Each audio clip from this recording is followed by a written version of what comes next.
Hello there, brothers and sisters of the WoT Blitz universe. You're watching WoT Blitz Addict. My name is Lulander, and today we're gonna talk about Rheinmetall Borsig Waffenträger. This little thing here is generally a huge gun on tracks. Now I'm using the smaller gun, but we can just buy the big one just to show you how this baby works. In general, it's a paper tank. You should really avoid engaging the enemies by your own. You have to rely on your team and on your spotters mainly. Because everybody will be shooting HE at you, at least they should, because this tank is made of paper, and I'm gonna show it to you right now. Okay, so let's start with the hit points. It has 1.170k hit points, so not that much. As for T-rate, tank, main armor, as you can see, it's it's a joke. 20 millimeters in the front, 10 on the sides, and 8 on the rear. So every HE shell, even from Tier 6 tank, should easily penetrate you with no problems. View range is nice. I'm using camouflage net, but still I have 264 meters of view range, which is really nice. What you will see during the gameplay at the end of the video, especially when you are left alone and you have to face a very fast and deadly light tank like the T-49 with 152 millimeter gun. But okay, let's go. As you can see, the camo is really nice. The DPM, the DPM on the big gun is 2356. On this 128 gun, it's, where's the DPM? Where is it? Let's switch here and check. It's right there. Okay, so the DPM is 2001. 177. The reload time is 12.7 seconds almost. Average penetration is 258, but I think I'm using calibrated shells. Ammo piecing on APCR is 327, and on HE 72. So it's quite nice. Average damage on ammo piecing on AP, you have 460. On your APCR you have 390, and on 600 on your high explosive shells. Aiming time is 4.4 seconds. Dispersion is nice, really nice. As you can see, is below 0.3, and it's exactly 0.285. And I think I'm not using but I think I'm using the refined gun, so that takes down the dispersion.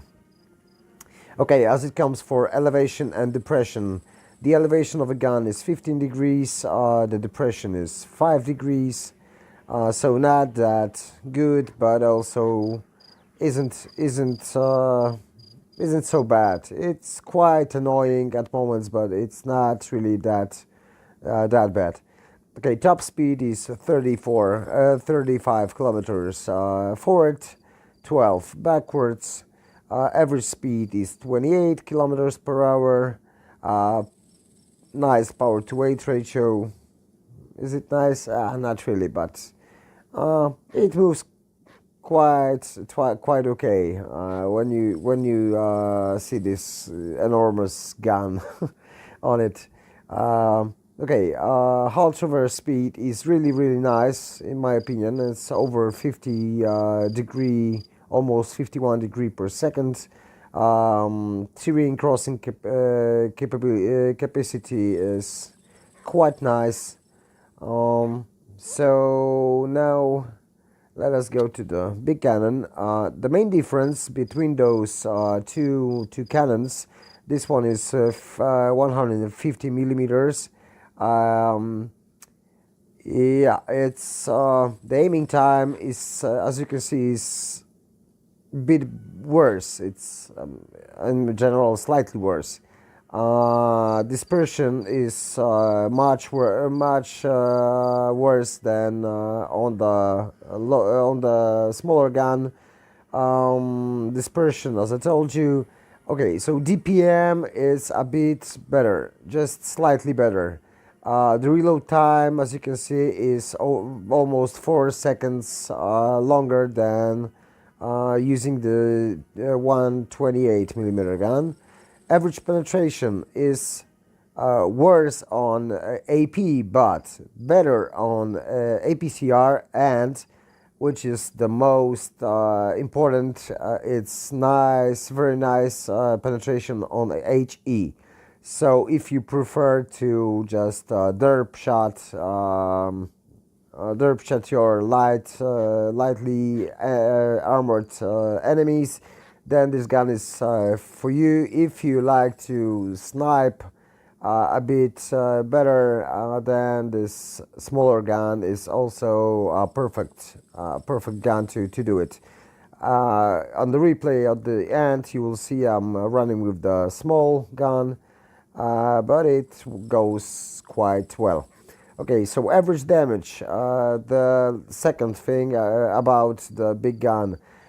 With AP you do 640, with APCR you do 550, and with high explosive you do 960. So the difference is huge. You can see the difference, it's in the green, so it's really huge. Okay, there are no other differences, so let's go to the consumables. Okay, so standard for my most of my tanks: multi-purpose registration pack, repair kit, and adrenaline. As it comes for provisions, is chocolate bar, and improved fuel.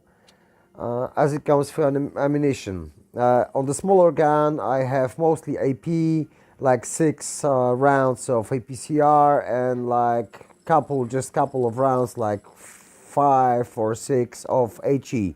But using this gun, I will prefer to shoot HE mainly, because it does enormous damage. It has nice penetration on this gun, so we can use it a lot. I would take some APCR and some AP. The penetration on AP shells, it's slightly worse than the 128 millimeter gun, so you'll be probably mostly shooting. I'll be mostly shooting HE. So okay, let's apply. As for equipment, yeah, I use calibrated shells. I use supercharge to speed up the shell velocity, which is a bit slow on this gun, and on the other gun it's also not that fast. But if you shooting at range, and with this type of tank you should be shooting at range, it's better to have a nice fast shell velocity to hit the targets before they vanish. So okay, yeah, I use refined gun to take dispersion down. Okay, what else? Defense system, but Is it worth it? Seriously, both of those are not the best or useful even on this tank because it's a paper tank. If you get hit, you will get pent, and there's no other way around it. So I'm not using enhanced armor. I'm using improved assembly to get those 70 extra hit points. Um, and I would probably, I'm not using those two, but I will probably use the toolbox because if you're tracked in the open, you're dead. And as for consumables, I will probably use the high-end consumables. Okay, so now let's have a look at the blitzstars.com on the tank compare. Um, I'm comparing those tanks, those tank destroyers because of T-28 prototype because he also has a turret. French AMX doesn't have one, and I chose the ISU 152 because it's also has also a big gun. So that's why it's a BL10. So that's this comparison will be more appropriate in my opinion. As you can see, we're using the same equipment on all of the tanks. And let us look at the stats. So the DPM isn't great. As you can see, it's one of the worst in this comparison. The penetration values are the worst in this comparison. Alpha damage is the same as ISU 152. Rate of fire is worse than ISU and worse than the rest of the compare tanks. The reload time is also the worst. The caliber of the gun, it's one of the best. It's only 2 millimeters smaller than than BL10. As you can see, shell velocity, as I told you, is totally crap. It's totally slow shell velocity, even though we use the booster. But before we get the aim time is pretty similar. The French AMX has the best, and the rest it has the same aiming time as the T-28 prototype and slightly worse than ISU. The dispersion is the worst.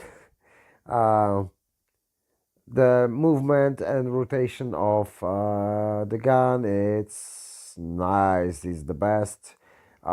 Depression elevation, as you can see, it's really in the middle.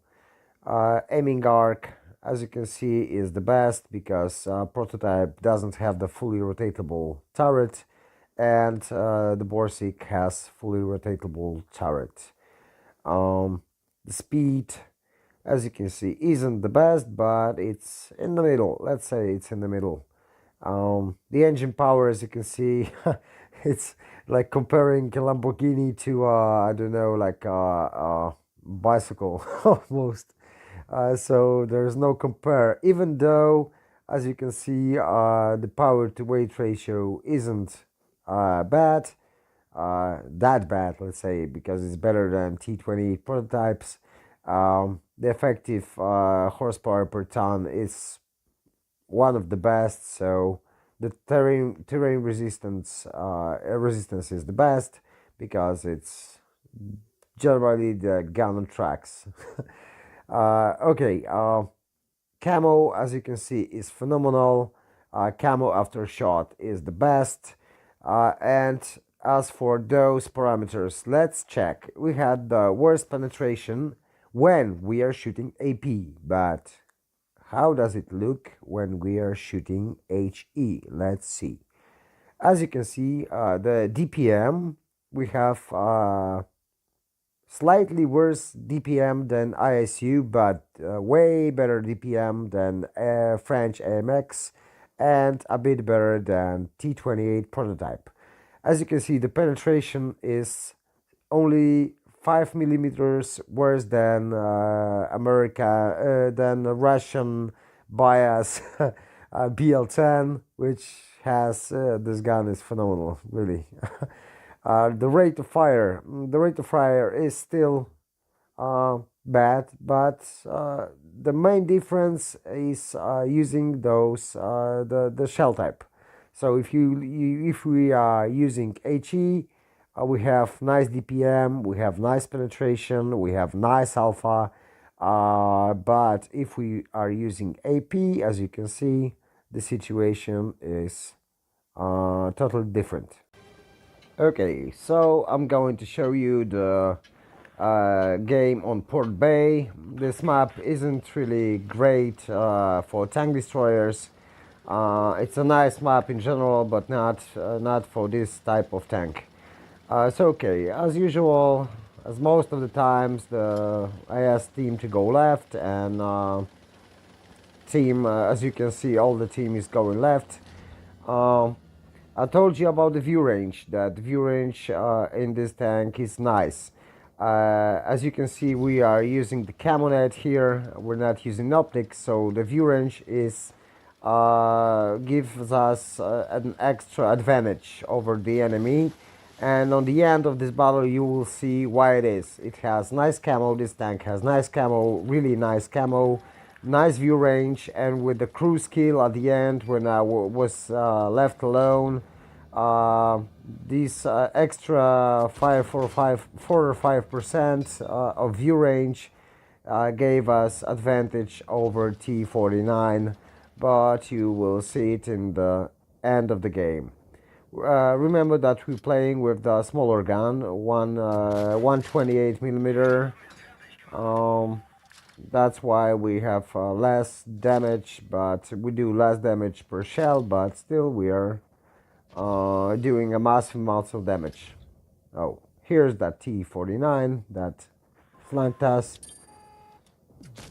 Yeah, I flubbed the shot, but I was lucky enough that he made the same mistake and he didn't hit me, because otherwise I would be probably dead or very close to death. Okay, I don't know how I bounced this AMX. I was lucky. Yep, he fluffed his shot again. The AMX is dead, so we are feeling quite comfortable right now. Okay, T49 has run away. We have a dead crew member, so the aiming isn't perfect, but we'll soon fix that. Just right after the shot. Yeah, kind of crappy I didn't do it earlier. Okay, so as you can see, now it's 5 on 4. It was 6 on 4. I'm telling my team to get back so I can shoot them, because as you can see, they're all hidden, and I don't want to get close to the enemy. Yep. This ST1 is a problem. It's a tier 9 tank and it has to go, and we were able to kill him, so that's second kill for us. Here we didn't have any shot on the T49. As you can see, is 3 on 2. But still I have no shots, and I decided to push a bit to help my team, because where I was, I didn't have any chance to shoot. Okay, it was 2 on 2, now it's 2 on 1. I still have a problem with the T49. I wanted that object not to push. Yep, so we were able to snapshot one into T49 when he was passing. And the guy from WZ is like a bit salty there. But as you will see, he had also a good game, but we did too, so you will see at the end. Okay, so now it's 1 on 1, and here's the situation. Remember, it's a light tank. It has beautiful camo. Yeah, he says, kill please noob. Yeah, but PTA says I will do the rest, and damn, he's right. By the way, you're a sociable player, man, from the Leo. Okay, so let's focus. We have uh, we have a light tank as our opponent, so he has beautiful camo. He's using optics because otherwise he doesn't have he doesn't have a choice really. He's mobile tank, so using camo net would be stupid in that situation.